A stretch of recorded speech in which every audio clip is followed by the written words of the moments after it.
there. Good morning, YouTubers. I well, it's Saturday around 9 a.m. It's April 8th, about 9 a.m.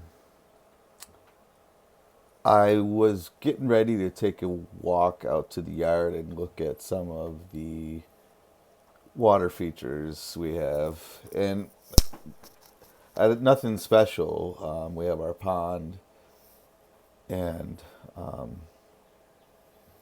now we have these swales. And then there's two areas we have that we use as overflow areas. I created them in part because when we do get serious runoff after it's been storming, we've 2-3 days of rain, and everything we have is full, it will start to run off. And these two floodplains, kind of like that's kind of how they act. It just allows the water to quickly spread out over a vast area, and if need be, it can hold that water relatively deep for relatively long time, indefinitely. Quite honestly, the space that the floodplains are in are, for all intents and purposes, designed that way. We Last summer, I cut out most of the trees that were in the back, and I reshaped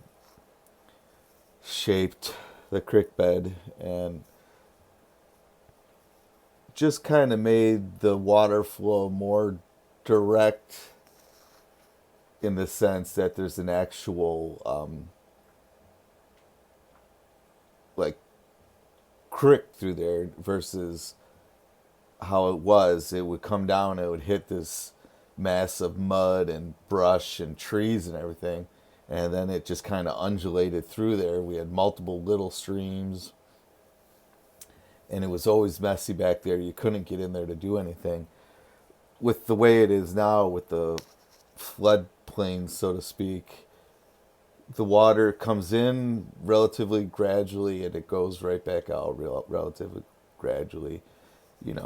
It's the first area to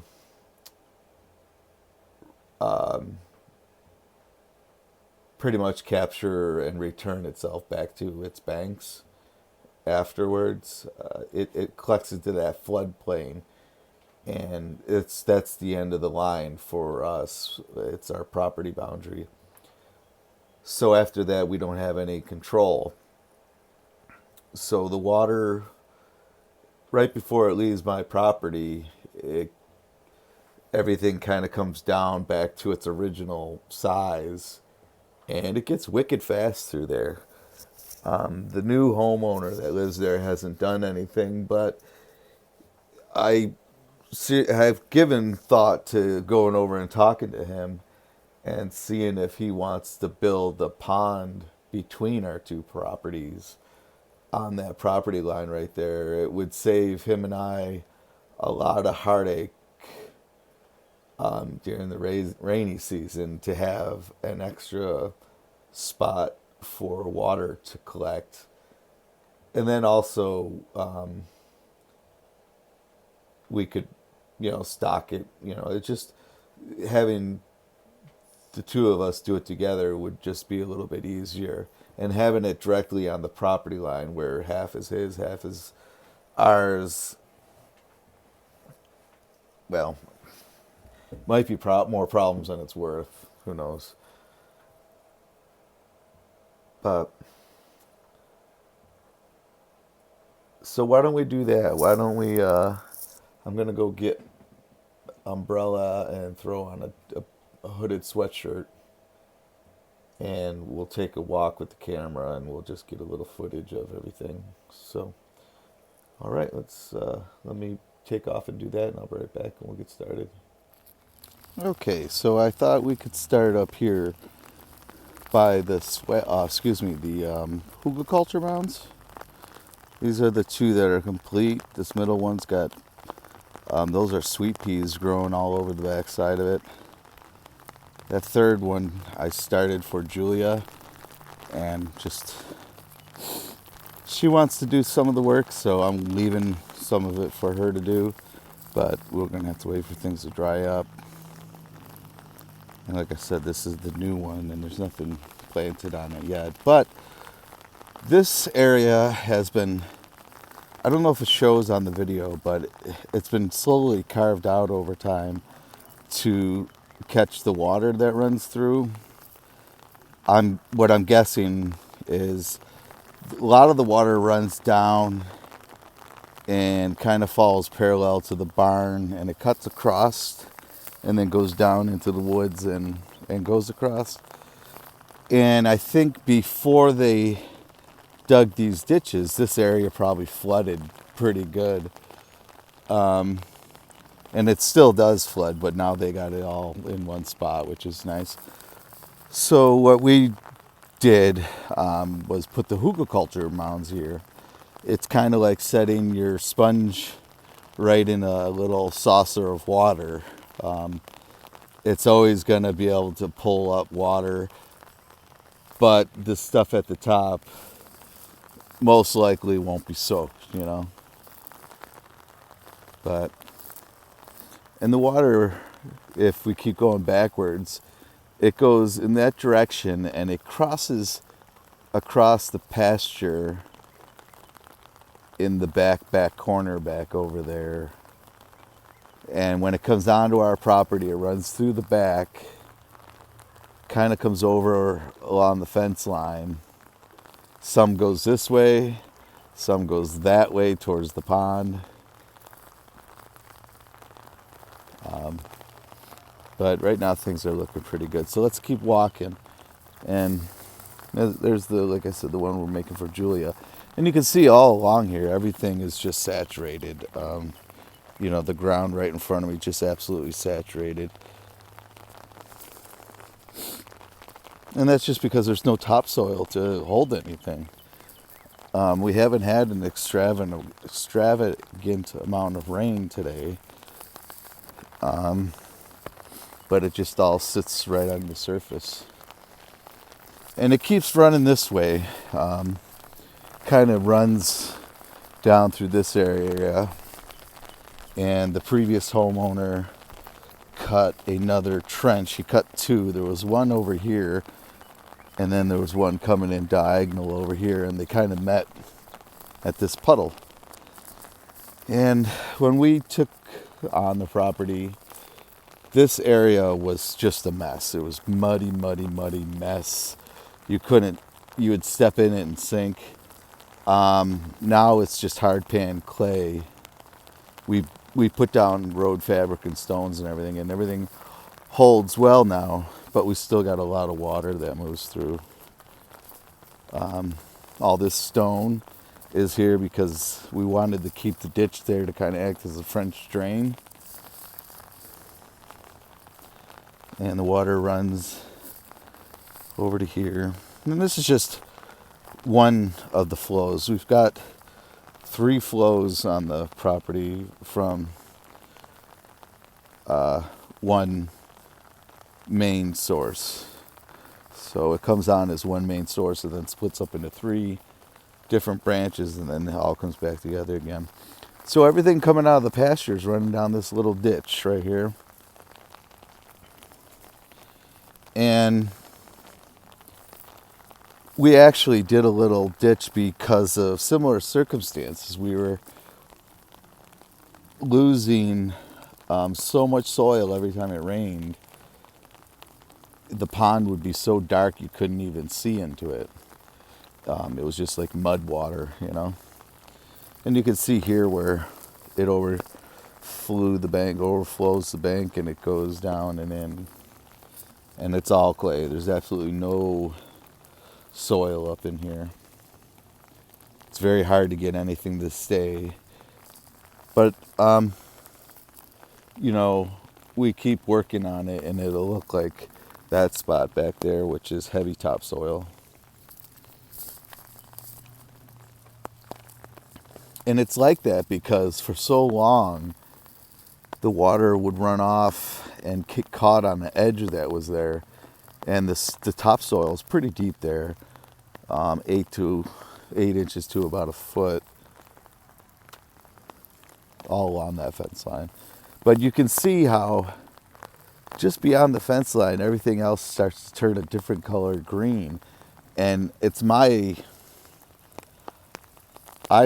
suggest that it's because of this pond and the heightened water table. So the water continues to flow and it continues to pick up stuff off the slope. And I just, I wanted to direct it down here. And it's not the greatest little ditch. I need to come back and do some work on it. But what's nice about water is if you can get it flowing in the direction you want, if you wait, it'll do a lot of the work for you. So this trench goes all the way down. And then you can see down there it turns and it goes into this side of the pond. It also overflows the banks right here and sheets across the surface, so I got to fix that.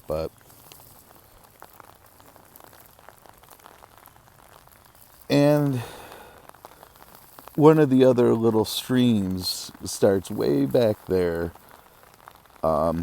It all dumps kind of off the prairie and just follows our trails mostly down. This area does really well as far as moving the water through slowly and not. It's not to this last bit that the topsoil is stripped away. Back in the forest there, it's still really good. So we'll do some work down here, probably swales of some sort right before the pond's edge or something. So I was talking about the original pond, and that's this portion right here.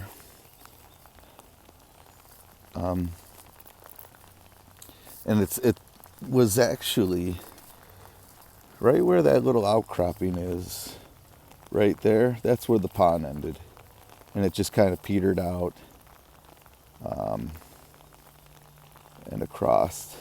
So what we did, the first thing we did was the kids and I extended the berm, and actually it had come down and come across like this, the first berm, and it worked. The pond got bigger. We were surprised, So then when I had an opportunity to, I extended the berm all the way across. I built a berm on this side to contain it.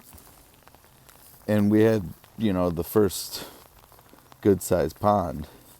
And then in the same project, it took about a year, but and this has changed a bit, but I put in these overflow pipes and I dug all this pond. And this is about 2 years since I've dug it. So I would estimate there's probably 100,000 gallons in between the two ponds of water. And it can hold more. You see across the way there, I'm not quite at the top, so. And it's nice when it floods this area with water, this whole area, down here. It's kind of like a sigh of relief. You're like thinking, well, that's great, all that soil is going to remain here near the pond, and all that water's there for everything from a fire emergency to just animal husbandry and taking care of the animals. Here's a great example of what happens. Now, not only do you see where the erosion is, but you can see where the heavier sediments collect. And that's what happens at the bottoms of the slopes. It'll wash everything down, and at the bottom of the slope, the heavier stuff will collect. And if it's topsoil, you're lucky, because then you've managed to save some of it. But if it's like mine, it's just clay. It's just ripped it away for so long. Now this portion here I dug out and it's very square in shape. That's an overflow portion, but this right here is very square in shape, and it's because I also want to try something in this area, and I want to try to grow a garden plot on a floating mat. So I would take like brush and I would intertwine it together with leaves and different sized pieces of brush, and then I would add topsoil to that, and then I'd plant my plants on top of that. And as the raft floated around, you know, your plant can reach the water and pull water up, but grow on this floating surface. And I just want to see what I can grow. I've done hydroponics before, but I definitely haven't done anything resembling this. And I guess the next option would be to try and do a like a rice crop or something. So really all this is combined. Like I said, it comes down, you can see how it flows, breaks off in two different areas and flows down into here. I'm gonna walk around my muddy mess. I haven't mowed yet this year. I'm waiting to have the grass go to seed before I cut it down. So it's gonna be, well, actually I can cut it now. I got seed. So, and then there's this neat little area over here. I'm not gonna walk down in there. It's pretty wet, but it's not deep water. It's only maybe 2-3 inches, but it's always wet and it's always moving. Salamanders love it. Frogs love it. All the animals will drink right from where the water dumps out of the pipe. You know, they like that spot.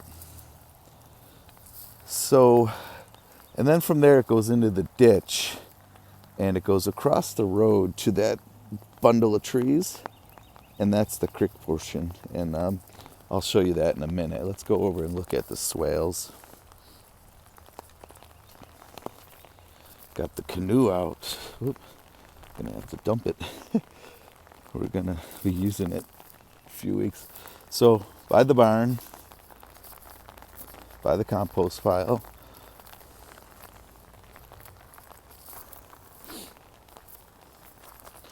This was the first one I did, and I think I like the depth the best. I just did a poor job of digging, and then my cleanup work was pretty crappy. I was in a hurry simply because I was excited. It was supposed to rain that night. I was trying to get it done. But so as this one releases its water, it's releasing it downward and then outward, slowly downhill. And then we come to the second one, you can see it's much fuller. And if you look at the water, it's at least halfway out all the way down, except for one little small portion. So after this rains, this will stay puddled up for days. And what we'll do is we've already planted grass. We planted grass seed yesterday. So, you know, you let the grass grow long, and it becomes kind of like a I can't think of the word. Like a mulch, so to speak.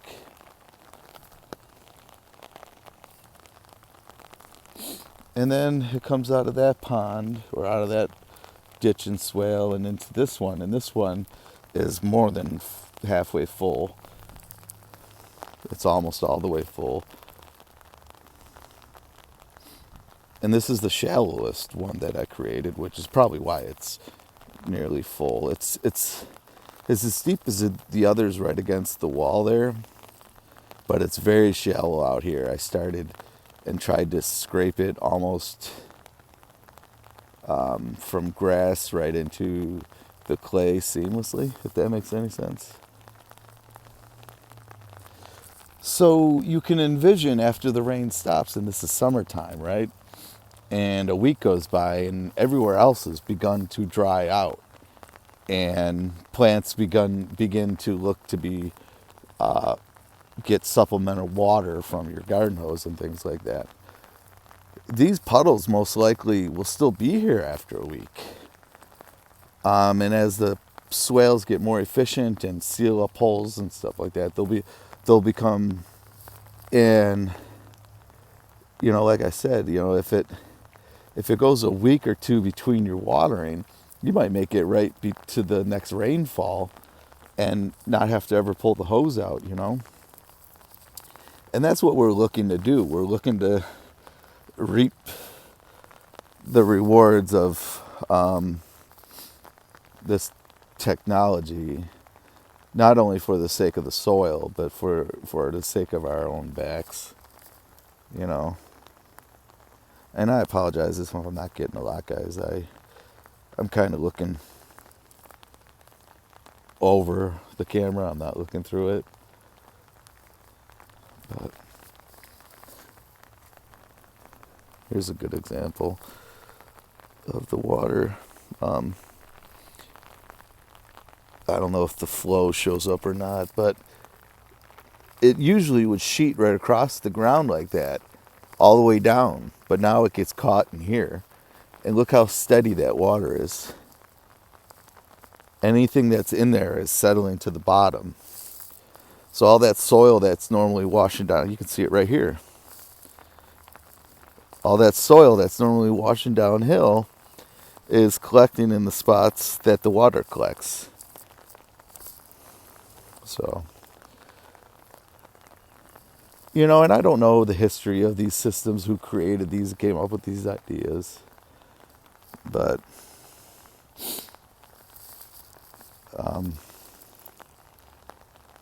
just interesting stuff. Really looks good.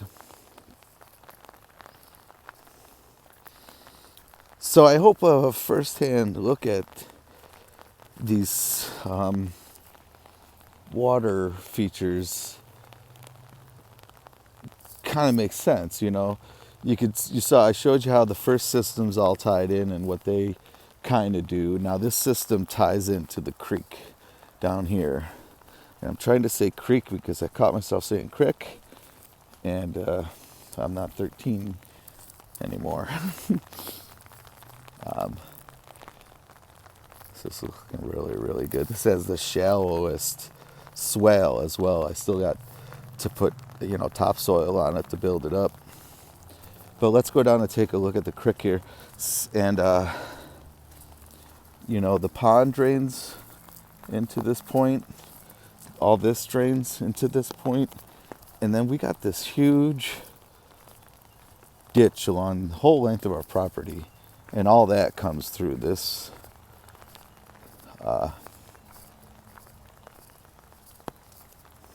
this culvert right here. Got a little dam going on. Dam. So on the other side of the driveway here,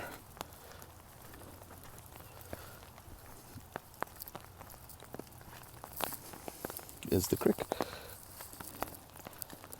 And you can see much different down here, You look down and it's black. It's black soil. There's no clay near the surface. There is some. And we use this side up to about right here. You can see the vegetation's much different in the spot that holds all the water.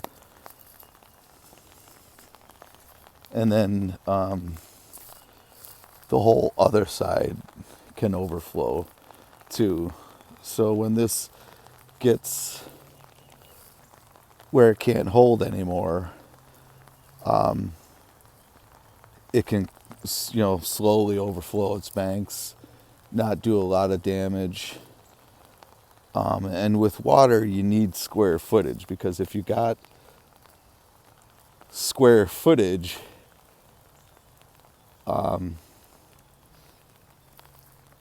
your water can spread out, right?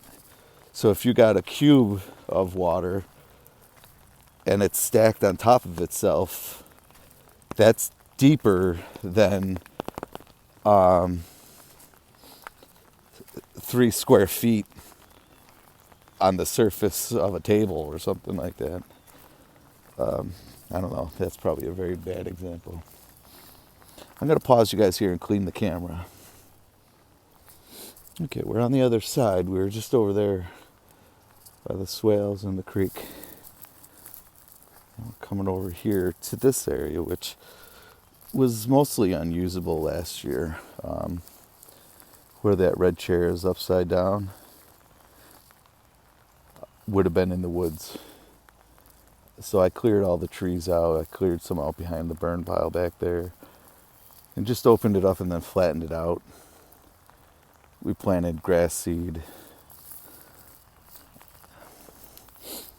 But this pretty much acts like the other side, and it's just another area for the water to spread out. So this could come out all the way up to here to the driveway if it needed to, and it wouldn't bother me.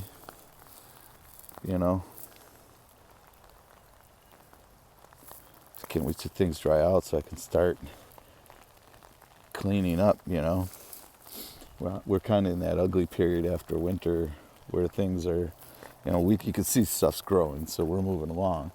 But we're also still very wet here and muddy. It was only 44 degrees today, right? So it's chilly.